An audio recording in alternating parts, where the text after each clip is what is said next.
Okay, guys, I'm out here early this morning and I am picking basil.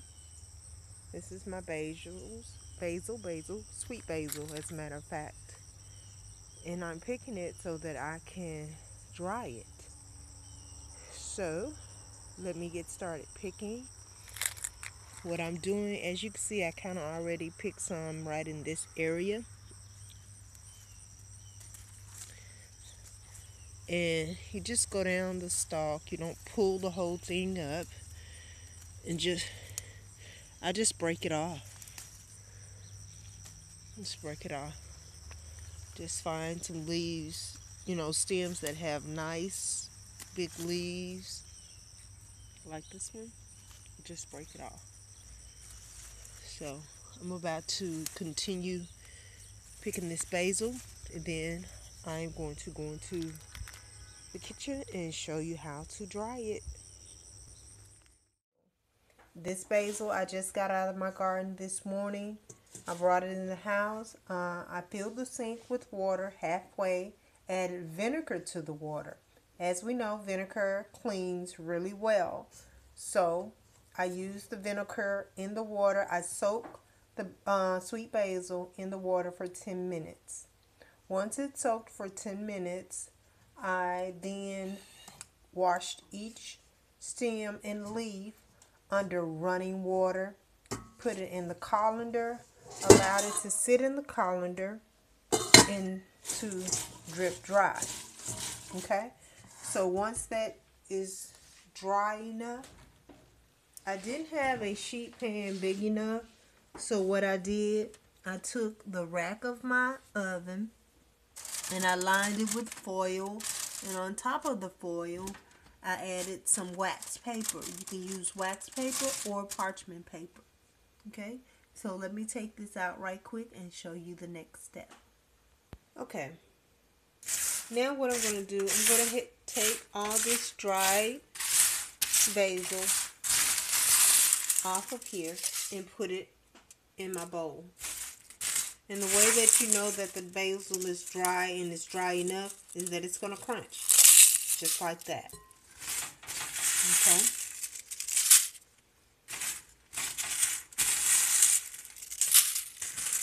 Now, once I get all of this off of here in the bowl, I'm going to use the same parchment paper. You don't have to, use fresh paper. The paper is fine that you have on there. But what I'm going to do is take the rest of my basil and put it on the parchment paper. You want to make sure you spread it out. You don't want to leave it in one big pile. Okay?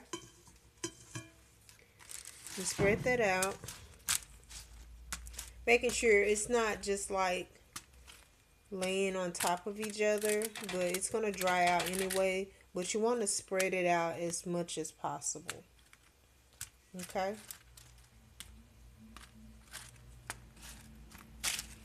So once we get that done,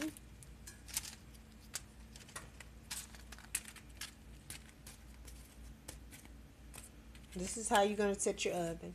You're going to set your oven at the lowest temperature possible. And for our oven, that's my timer. So for our oven, the lowest temperature is 150. Not 150, 170. You're going to put it at 170, let it warm up. Once the oven is warm, you can turn it off. Turn your timer on for 60 minutes. Then you're going to take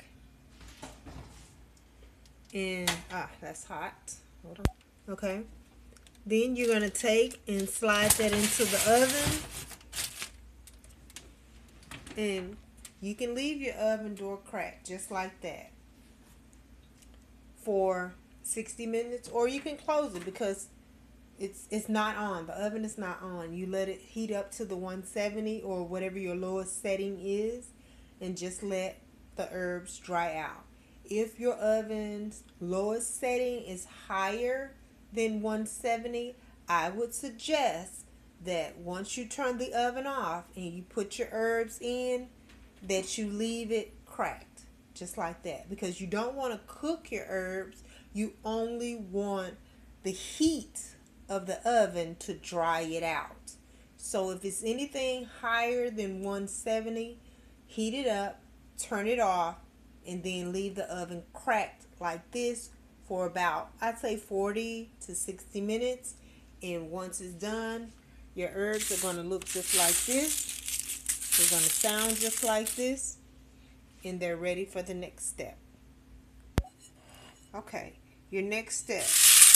Make sure you kind of like take your hands and kind of feel through your herbs to make sure that it is dry before you crunch it and before you put it in this jar.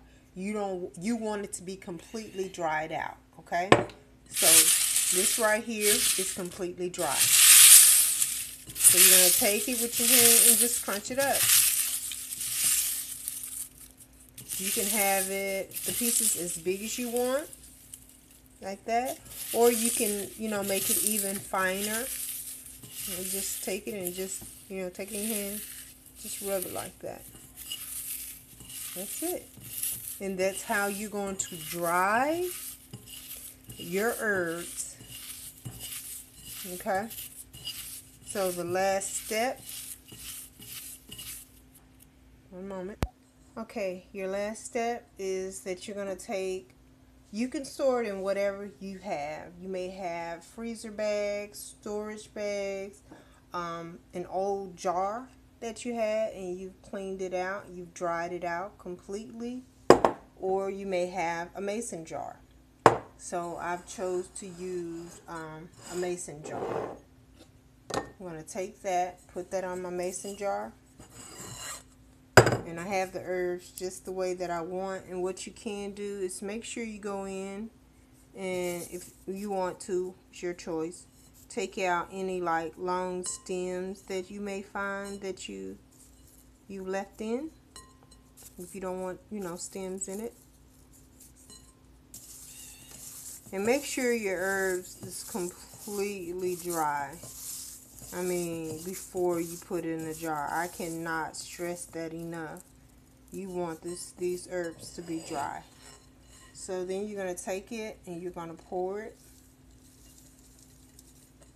in your jar.